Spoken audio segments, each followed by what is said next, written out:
Bonjour, je suis Anne Asensio, responsable du design avancé chez General Motors aux États-Unis et je suis ici au Salon de Genève 2007 pour vous parler de la Chevrolet Camaro.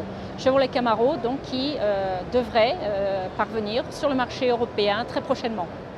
Alors tout d'abord, la voiture se présente avec une allure d'enfer, proportions extraordinaires, véhicule qui est posé sur un châssis de propulsion qui lui donne donc des proportions qu'on appelle dash to axle, c'est-à-dire avec une grande dimension entre la cabine et le porte-à-faux avant, qui projette la roue sur l'avant, donne une expression dynamique.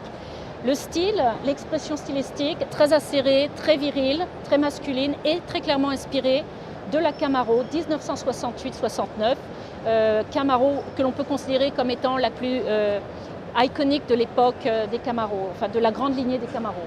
Alors, nous allons maintenant passer sur le côté.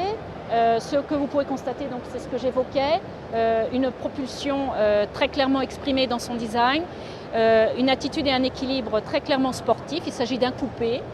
Et vous pouvez le constater aussi lorsque nous allons donc nous déplacer sur l'arrière du véhicule.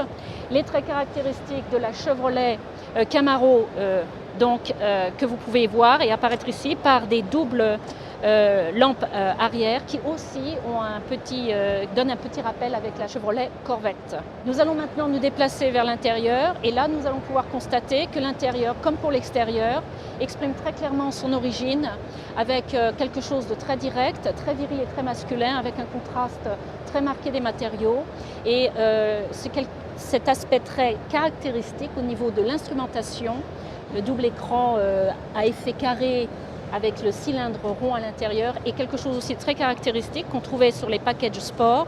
Et il s'agit de ces 4 systèmes d'instrumentation qui se trouvaient sur la console centrale.